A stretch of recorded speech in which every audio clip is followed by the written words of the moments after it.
Magandang araw mga kaibigan. Pag-usapan natin ngayon si former COMELEC Commissioner Rowena Guanzon.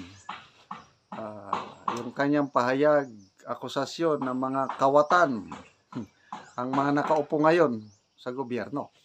Sabi ako, medyo inis na inis ako dito kay Guanzon nung 2022 na kampanyahan, eleksyon. Kasi inaakusahan niya ang ating kandidato. Marcos Jr. na kawatan. Wala, hindi tayo nakinig sa kanya. Ito ngayon, inani natin ang ating ay nako. Okay, so ito iparinig ko, in-interview siya ng isang vlogger ata mainstream media. At ito, siya ang party list nominee ng yung may kapansanan, mga PWDs. So kandidato siya ngayon.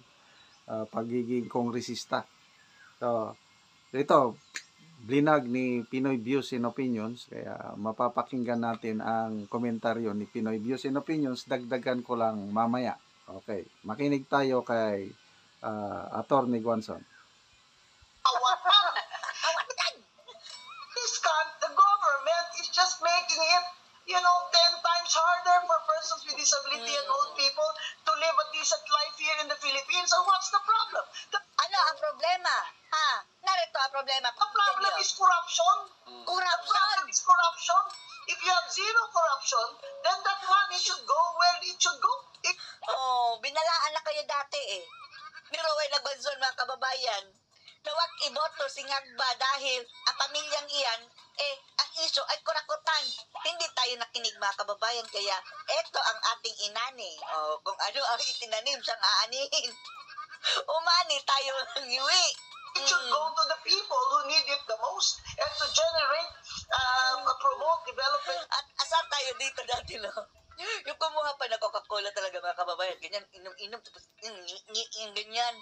Asar tayo, pero totoo pala, mga kababayan. Buti na lang hindi bumaliktad ito, no?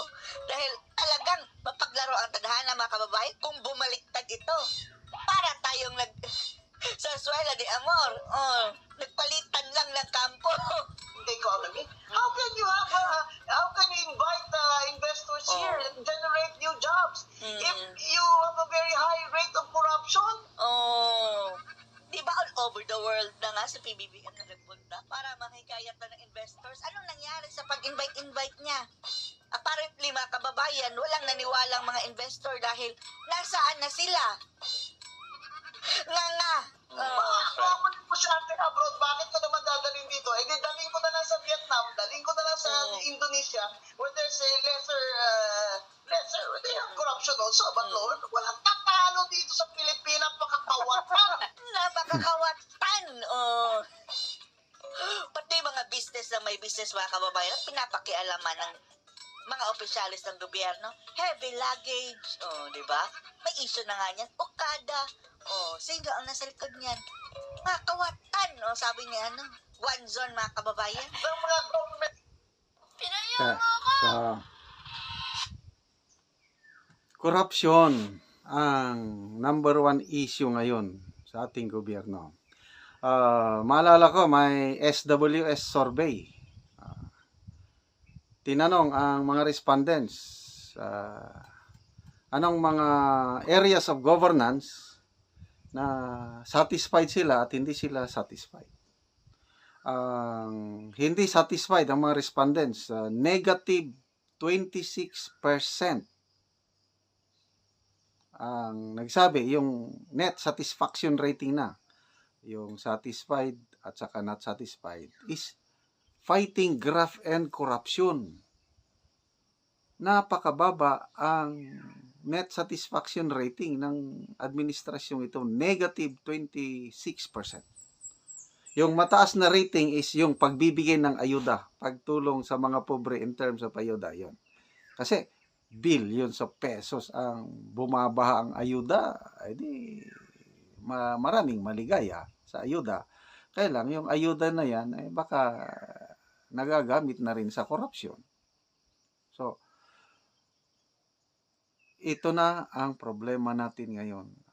Mayroong yung latest na corruption index, I think 2023 corruption index, napaka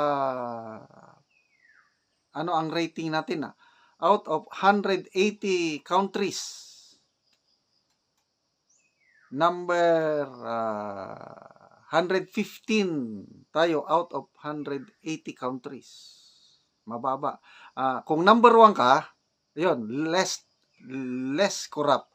I think ang number 1 is Denmark, Norway, ang Singapore number 5, less corrupt. Kaya yung mga investors pumupunta sa mga less corrupt country, tayo 115 tayo. Nandun na sa lower 1/3. Malapit na tayo sa pinaka-corrupt. So, paano ka makahikayat ng investors kung kaliwat kanan ang korupsyon sa ating bansa? Yan po. Kahit ilang billions of pesos pa ang gastusin ng ating gobyerno pag biyahe-biyahe sa abroad para panghikayat ng investors, kitang-kita naman yung sitwasyon sa ating bansa, yon, corruption. Ano pa, yung magulo, yung Global Peace Index, out of 150 countries ba yan? Nasa ano tayo? 160 countries. Number 134 tayo na magulo.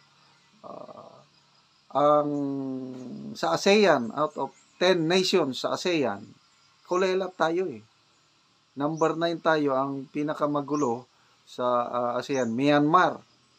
Next na pinakagulo, Pilipinas. Ganun po, paano tayo makahikayat ng investors? Magulo na, marami pang kurakot, mataas ang singil ng kuryente, napakabagal ang internet signal, pabago-bago ang palisiyan ng gobyerno, daming red tape. So, wala talaga, pupulutin tayo sa kangkungan kung hindi natin ma-resolve itong corruption na ito. Yung interview na napanood ko kanina, si Atty. Vic Rodriguez, in-interview siya ng isang radio station. Ano ang dahilan? Bakit tumakbo kang senador? Sabi ng anchor. 3 rason. Dahil sa corruption, number 1. Pangalawang rason, dahil sa more corruption. Pangatlong rason, grabing corruption. Talagang ang plataforma ni Atty. Vic is anti-corruption. Kulang ng transparency, kulang ng accountability ang gobyerno ngayon. Kaya, yun, sana mag-isip maigi ang taong bayan bago bumoto kasi itong corruption issue ang nagpapagulo, nagpapahirap sa atin. Although, individually, lahat tayo corrupt. Lahat tayo selfish, greedy. Akin. Ganun to ang tao. Kaya lang, paano alis yung greediness? Yung money in itself is not a problem. Ang problema is love of money. Kung magiging Diyos natin, ang sentro ng buhay natin, pera, gusto natin yaman para sarili lang natin yan.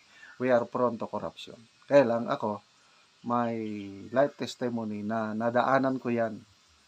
Nung kabataan ko pa, grabe yung aking desire to accumulate wealth. Kahit illegal, masamang paraan ginagawa ko, kasi ang Diyos ko, pera. Kailang dumating ang panahon na na-realize ko, sabi ng Panginoon, you cannot serve 2 masters at a time. It's either you serve God or you serve money. So nakita ko, pera na lang pala ang mahalaga sa buhay ko. Hanggang nag-repent, tumalikod, humingi ng kapatawaran sa Diyos at tinanggap ko ang Panginoong Hesus sa buhay ko. I surrendered my life to the Lordship of Jesus Christ. Tinanggap ko yung ebanghelyo, yung good news ng Panginoon, yung palagi kong sinasabing ABC.